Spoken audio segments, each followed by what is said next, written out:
¿qué tal? Yo soy Cuauhtémoc Ruelas, de Esquina del Cine, y le doy la bienvenida a las personas que nos están viendo. Y como pueden ver, tenemos un invitado con nosotros, el señor Patricio Sáez.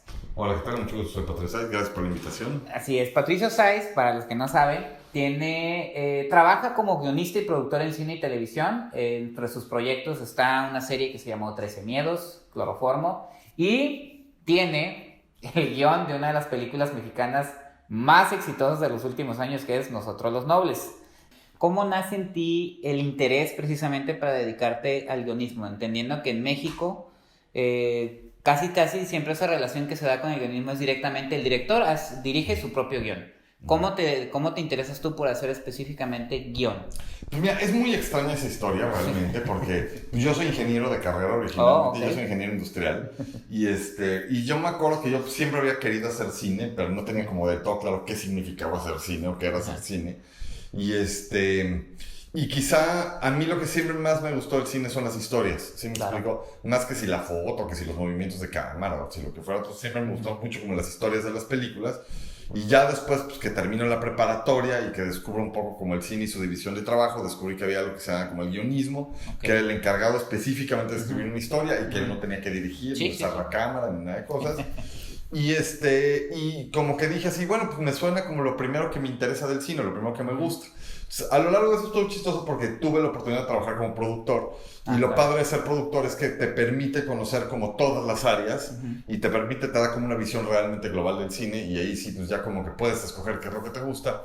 Y a mí básicamente lo que siempre me gustó más son las historias, ¿sí? A mí me gusta escribir una historia, me gusta ponerla en pantalla, y es un poco como lo que a mí me gustaba. Yo sé que en México normalmente existía la práctica de que la gente que quería hacer una película, pues ellos dirigían, ellos escribían, ellos hacían básicamente todo. Pero afortunadamente lo que se dieron cuenta es que pues a veces se requiere el apoyo de alguien que sepa más del arte de contar historias. Y es decir, es que es muy distinto como la labor o lo que aporta un director versus lo que aporta un guionista. Sí, claro. Porque el hecho de que sepas dirigir un set, el hecho de que sepas manejar una cámara, el hecho de que sepas visualizar, el hecho de que sepas coordinar un equipo, no implica que sepas contar una historia. Y viceversa, el hecho de que tú sepas contar una historia no significa que en un set sepas qué pedirle a un actor, sepas qué pedirle a un fotógrafo, sepas qué pedirle a un diseñador de producción, ¿no? Entonces, pues esa fue la parte que más me gustó. Y lo que fui descubriendo es que es bien chistoso porque cuando estás en la escuela de cine como que te enseñan a contar historias, pero no te enseñan como las especificidades de las historias. Entonces, a mí ya mi chamba posteriormente fue como especializarme un poco y decir, a ver, quiero contar una comedia, ¿qué tiene que tener una comedia? Quiero contar una película de terror, ¿qué tiene que tener una película de terror? Claro. Quiero contar, entonces ese fue un poco como ya fui tomando mi cauce, y pues la verdad pues sí me encuentro como muy cómodo y muy contento siendo guionista, ¿no? Fíjate, ¿en qué público piensas a la hora que estás escribiendo un guión? O sea, ¿qué está en tu mente a la hora de escribir un guión? ¿En qué piensas? ¿En qué público más o menos quieres dirigirte? ¿O es dependiendo del proyecto o cómo lo haces? Pues mira, es difícil, no hay una respuesta clara, pero lo que sí te puedo decir es, o sea, primero la historia me tiene que divertir mucho a mí. ¿Sí? O sea, tengo que yo ver como mi propia idea y yo como asombrarme de mi idea. Wow, esto está diferente, esto está divertido, esto está increíble. Entonces, eso es como lo primero que me pasa. Y a partir de ahí, creo que sí es importante pensar un poco como a qué público vas dirigido.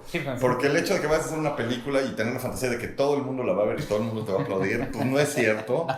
Desde que tú escoges un tema, a unos personajes, a unas personas les gusta, a otras personas no les gusta. Exacto. Y, por ejemplo, un ejemplo que me pasó recientemente muy chistoso, de repente y empecé a escribir una comedia que era como para millennials, y la verdad pues es que yo tengo 44 años, yo no soy muy millennial que digamos, yo soy más centennial que millennial, y en ese momento, por ejemplo, decidí hacer equipo con un alumno mío que se llama Ricardo Avilés, que él es más millennial. Entonces de alguna manera como que las bases de la comedia las aportaba yo, y el universo millennial lo aportaba él, y ahí uníamos fuerzas, ¿no? Y de repente me acuerdo que yo ponía en un diálogo así, está chido.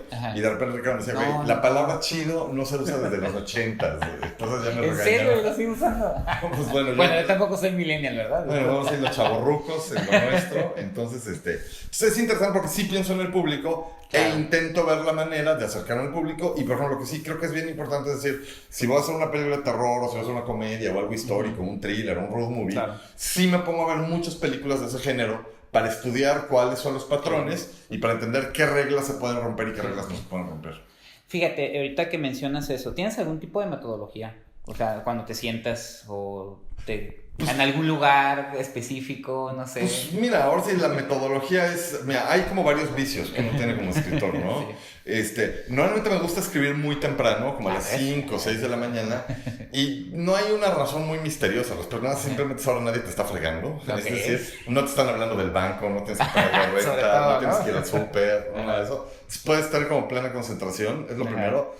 Y lo primero que pasa es que tengo que como que masticar un poco las ideas en mi cabeza. O sea, como antes de sentarme a escribir, como que tengo que visualizar qué escena estaría padre, qué escena estaría emocionante, qué chiste estaría chistoso.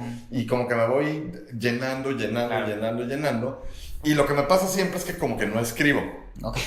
Y la cosa que me empieza a pasar es que de repente se acerca el día de la entrega.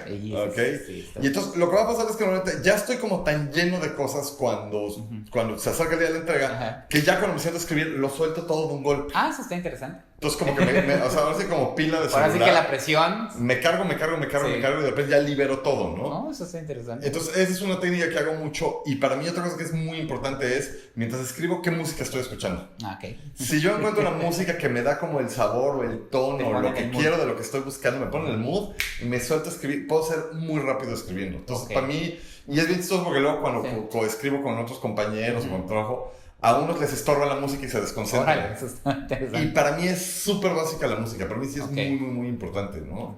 Fíjate, respecto a lo que se está haciendo en México, no hace mucho yo tuve una entrevista con Yanis Guerrero, que fue uno de los protagonistas de Los Nobles. Y él decía que una de las partes que él consideraba más importantes del cine mexicano y que no se toma mucho en cuenta es el trabajo del guionista. Dice, es el último que se le paga, de repente no se quiere trabajar con un guionista. ¿Tú qué opinas de eso? ¿Por qué sucede eso en México? Fíjate, hace poquito pasó Alicia García Diego, que recibió un Ariel honorario, que es una de las mejores guionistas en México. Dice, no tenemos un gremio. O sea, o sí lo hay, o no lo hay, o qué es lo que sucede alrededor de todo eso. Bueno, mira, yo creo que hay un problema que más allá de lo guionístico es un problema como mexicano, que es el no pagar, el ser un poco abusivo. Es cierto. Bueno, eso es parte de nuestra cultura, ¿no? Entonces, bueno, eso es como lo primero. Y creo que también pues, los guionistas a veces cometen el error o cometemos el error de pues, no pelear por nuestras cosas, ¿sí me explico? Y a veces uno dice, no, es que si te peleas con el productor no te va a pagar, es que si te peleas se va a enojar, es que si te peleas y eso.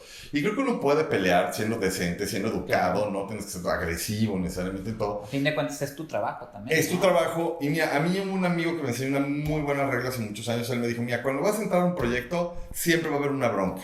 Sí. Me dice, tú sabes cuándo la quieres tener, al principio o al final. Órale.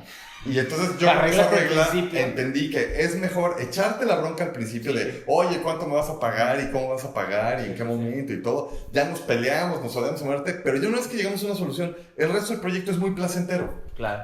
Al revés de cuando haces todo el proyecto y al final es que no me pagaste y te quedas con ese mal sabor de boca, ¿no? Claro. Y yo lo que creo que sí es bien importante es que cuando uno es guionista, pues uno tiene que tratar esto como un negocio, pues. Digo, yo sé que hay una cosa de pasión que nos encanta hacerlo, nos disfruta. Es más, hasta lo haríamos sin que nos paguen, porque nadie escuche eso, pero bueno. Pero se puede. Pero se puede. Pero lo que sí yo creo que es importante es que, pues, tienes que conseguirte un abogado, tienes que hacer contratos, tienes que... Sí. O sea, es un negocio. Así como un dueño de un Oxxo trata su Oxxo, o así como un dueño de un hotel trata su hotel, pues tú debes de tratar tu labor como un negocio, ¿no? Sí. Con la misma seriedad, con las mismas reglas, con la misma esto. Entonces, digo, yo creo que parte de lo importante es darle seriedad a tu escritura. ¿Sí me explico? Trátalo como un negocio. Y... creo que evidentemente te vas a encontrar pues, ciertos clientes que van a ser abusivos o gandallas y tienes que tener este asunto de decir, güey, con este güey no quiero trabajar porque va a abusar. Sí. Digo, y a mí me ha tocado conocer productores muy agradables, que es increíble trabajar con ellos, que es padrísimo, y otros productores que es muy desagradable. Y ya yo procuro con los que es desagradable, ya ¿para qué trabajo con ellos? Ya sé ya los conoces, ya sabes cómo hacer la cosa, ¿no? Pero sí, yo sí pongo mis políticas de, a ver, vamos a platicar de un proyecto, a ver, ¿cómo va a estar el contrato? ¿Cuándo va a salir el contrato? ¿Cuándo nos vamos a pagar? Y así, dejar las reglas súper claras para luego no andar con es que abusaron de mí, es que me atropellaron, es que...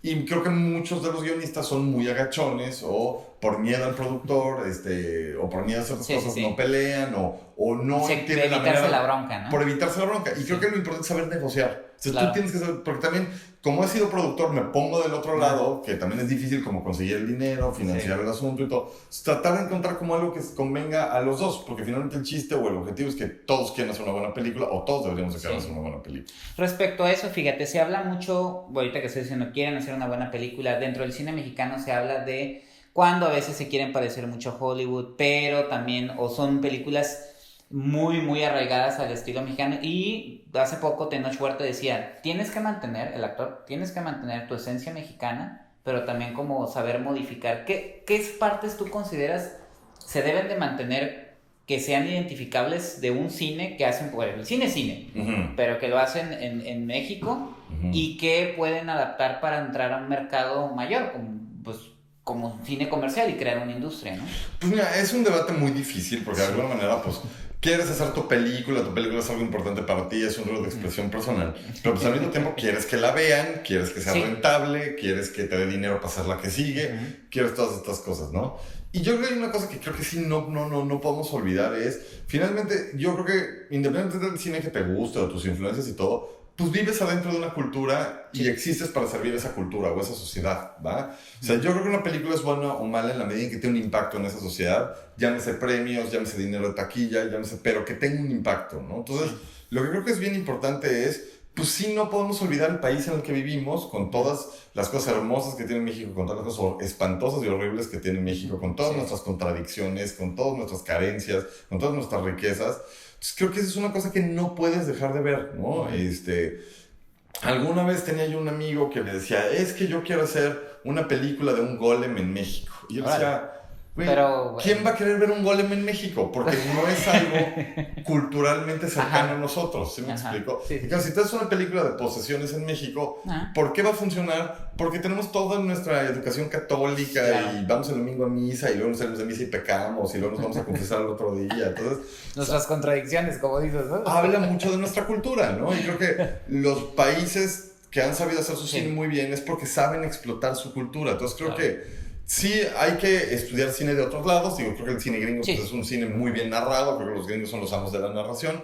Pero pues tú puedes encontrar virtudes en el cine francés, en el cine japonés, en el cine chino, en el cine de todos lados. Pero lo que creo que no te puedes olvidar es, tienes que voltear a ver a tu cultura. ¿Sí me explico? Sí. Es chistoso porque luego tuve una discusión con un cuate que me decía, no, es que en México lo único que pegan son las comedias y qué terror y por qué todo eso. Ganaste el comentario. Y lo que yo le decía es, ¿por qué? Porque las comedias no las puedes hacer si no ves a tu cultura. Y me decía, explícame cómo. Y yo le decía, vamos a agarrar un ejemplo, el que sea. Por ejemplo, Godínez contra Mis Reyes. Si un gringo intentara hacer una película de Godínez contra Mis Reyes, no le saldría. Porque él no sabe lo que es un Godín. Sí, porque y no él hay sabe esa lo que cultura. Es un rey. Exactamente. ¿Sí me explico? Y en cambio, ¿qué es lo que pasa? Toda la gente que vemos que está aquí afuera, toda la gente que vive en México, sabe lo que es un Godín y un Mi Rey. Entonces, en el momento en que tú pones una comedia de eso, quieren verla, y esa es una comedia que un gringo no va a poder hacer. De hecho, no pudieron ni hacer la traducción en inglés. Pusieron una traducción bien rara, Stooges versus no sé qué dices tú. No es exactamente eso, pero partiendo de ahí, tienes toda la razón. No, y el gringo tú le presentas Godínez contra Mis Reyes, no lo quiere ver y no le interesa, porque no es algo cercano a él. ¿Qué es eso, no? ¿Qué es esa diversión que están tomando con los oficinistas? Exactamente. Y yo creo que lo importante es, si vas a abordar el tema que quieras, ya sea un fantasma, o un narcotraficante, o un Mi Rey, o un Alobuki, o la pendeja que tú quieras, o sea, tienes que abordarlo desde el punto de vista mexicano. Claro. Y en el momento que la gente sienta que le estás hablando de ella, va a conectar emocionalmente. Por eso yo creo que la comedia en México, y es bien chistoso porque siempre se ha criticado que ¿por qué la comedia pega tanto en México? Pues porque la comedia habla de nuestras sociedades, de nuestras familias, de nuestras costumbres, de nuestra manera de ver la vida, ¿no? Y aparte es muy chistoso porque yo me puse a hacer un pequeño estudio de los 10 películas más taquilleras de cada país, las 10 películas más taquilleras de Estados Unidos, las 10 películas más taquilleras de Francia, las 10 más de Japón, las 10 más de Corea, las 10 más de Argentina. Yo me puse a hacer un pequeño estudio. Y si tú ves, en la mayoría de todos los países, en su top 10 tienen comedias. Sí. Porque las comedias hablan de su propia cultura. De hecho, el único país que en su top 10 no tiene una sola comedia es Estados Unidos. Porque Estados Unidos... Están en superhéroes. Están en superhéroes, están en fantasía, están en ciencia ficción. Sí. Perfecto. Y partiendo de eso, Patricio, ¿qué opinas de lo que se está haciendo actualmente en el cine mexicano? Mucha gente piensa que solamente son comedias románticas. No necesariamente. Acabamos de ver películas como Belzebú, que es terror. Las Niñas Bien, que es una película un poquito de un tema más social, pero que un también... drama de época. Exactamente. Conoces a Tomás, que no es comedia romántica, es una dramedy. Dramedy, ¿no? José Meléndez la describe como dramedy. Acaba de salir Mentada de Padre, que es comedia de época. Pero también está La Camarista, que es un drama, ¿no? Que es un drama más contemplativo. ¿Qué opinas de lo que está haciendo actualmente? ¿Y qué es lo que está pasando con esta cuestión de que a veces la barrera con la que se topa el cine mexicano es que el público no va a verlo, a pesar de que están en las carteleras? Pues mira, yo lo que creo es que afortunadamente de un tiempo para acá nos hemos ido reconciliando un poco con el público. Sí, ¿verdad? Sí. O sea, eso yo creo que ha sido bueno. Y te voy a decir, o sea, yo antes en los 80s, una cosa así, el problema que había es que las películas mexicanas, o los 90s inclusive, a veces abusaban de ser muy violentas, abusaban de ser muy estridentes. Entonces, lo que hacían es que reducían mucho al público. O sea, si tú de repente ibas con tu abuelita, con tu tía, o con alguien a ver la película, de repente era balazos, sexo, salías todo triste, ¿no? Ya no querías voltear a ver a la abuelita, era un relajo, ¿no? Entonces, afortunadamente creo que las comedias y ciertas cosas como que abrieron un poquito la ventana y como que nos reconciliamos un poquito con el público. Sí. Y creo que lo que podríamos hacer a partir de ahí es intentar cada vez otros géneros, otras historias, y ir llevando al público de la manita, porque la verdad es que durante mucho tiempo se le trató muy mal al público con el cine mexicano. Esa es la verdad. Sí me explico. Entonces, creo que ya empieza a haber la base para intentar ciertas cosas. Ahora, yo creo que también hay otras cosas que no nos podemos engañar. Hay cosas o hay géneros o hay tipos de historias que no van a ser culturalmente cercanos a nosotros, como la ciencia ficción. O sea, si tú planteas una historia de ciencia ficción, aquí en México, como no somos una cultura cercana a la tecnología, a la innovación, a la investigación científica, pues yo creo que creer que un mexicano viaja en el tiempo o es un robot o hace contacto con extraterrestres o algo así, va a ser culturalmente difícil. O el cine policíaco también. Yo creo que si de Estados Unidos o si en Noruega hay un muerto en la calle, es un escándalo. Aquí en México hay un muerto en la calle, pues, no, y luego está la de todos los días. Y toda esa parte. Fíjate que a pesar de eso, ciencia ficción lo han intentado hacer. Cygnus lo intentó, Depositario lo intentó, 2033 lo intentó, pero creo que va a ser difícil que la gente conecte con eso porque no es algo culturalmente cercano. ¿Y crees entonces que vamos por buen camino? No, yo creo que, o sea, y digo, más allá de lo que yo crea, si tú revisas las cifras de asistencia y las cifras de premios, o sea, la verdad es que el cine mexicano ha ido creciendo, cada vez capta más público, la gente ya no, porque antes yo me acuerdo cuando yo era joven que decías, oye, vamos a ver una película, es mexicana, y te hacían cara de, una mexicana, ¿en serio? Entonces creo que ya vamos superando un poco esa barrera y creo que se está poniendo las bases para intentar ser un poco más experimental, un poco más agresivo, un poco más arriesgado, porque también si presentas siempre la misma comedia, se va a agotar tarde o temprano, la gente se va a cansar, va a querer una variación, algo nuevo en la comedia. Claro. Patricio, para ir cerrando ya la entrevista, ¿algún consejo que tú le quisieras dar? Digo, sé que estás en un taller, que le estás dando estudiantes, ¿algún consejo que le quieras dar a un joven que está iniciando en esto del cine, específicamente en lo de guión, o en cine en general, ¿no? Pues mira, yo lo que creo es que yo me acuerdo cuando yo estaba estudiando, pues hablar de convertirte en guionista sonaba como algo medio difícil, medio complicado, como de qué vas a vivir, cómo le vas a hacer. Pero creo que ahorita nuestra industria ha cambiado, gracias a la cantidad de películas que se producen, a la cantidad de series de televisión que se están haciendo. Hay muchísimo trabajo para los guionistas. De hecho, creo que ahorita es una muy buena todo por las plataformas también, ¿no? Las plataformas y todo. Entonces, te juro, yo llevo aproximadamente 5 años que ando saturado de trabajo, e inclusive mucho trabajo se lo mando a amigos, se lo mando a alumnos, porque ya no lo puedo tomar. Entonces, digo, yo creo que es un muy buen momento para tomar esa decisión. Lo que creo que es muy importante pues, es finalmente que la gente que quiera ser escritor, que escriba. O sea, no hay de otra. O sea, cuando a mí siempre me preguntan, ¿cómo le hago para ser guionista? ¿Cómo le hago para ser escritor? Le digo, ¿qué tienes escrito? No, pues nada. Entonces les digo, si recaes en tu simpatía o en tu guapura, nada más para que te contraten, no se va a armar. Es riesgoso, ¿no? Sí, es riesgoso. Entonces yo creo que la gente se tendría que aventar a escribir y creo que la gente pues tiene que escribir lo que le emocione, lo que le guste, ¿sí me explico? Y creo que así el que escribe y el que también como que mejora su técnica de escritor, así el que ve películas, el que estudia películas, el que estudia novelas, el que lee mucho, va a tener muchas posibilidades, créeme. O sea, si hay un momento ahorita donde vale la pena ser guionista, es ahorita, en este. Pues Qué bueno que lo mencionas, Patricio, de verdad. Y te agradezco mucho el tiempo que nos diste para esta entrevista. Creo que nos diste muchísima información. Pues gracias. Y para despedirnos, sí, me gustaría que nos dieras tus redes sociales, igual para que la gente tenga dónde seguirte, dónde seguir tu trabajo o dónde estar viendo qué es lo que estás haciendo. Pues bueno, antes que nada, pues muchísimas gracias de nuevo por la invitación. En mis redes sociales estoy en Twitter como Pato Saiz, en Facebook soy Patricio Saiz, y Instagram no lo he abierto por flojo, porque soy guionista y yo me dedico a escribir, no tanto a tomar fotos, pero prometo abrir Instagram algún día. Ok, entonces con eso nos despedimos, te agradecemos. No, al contrario, y gracias. recuerden seguirnos en esquinadelcine.com. Hasta la próxima.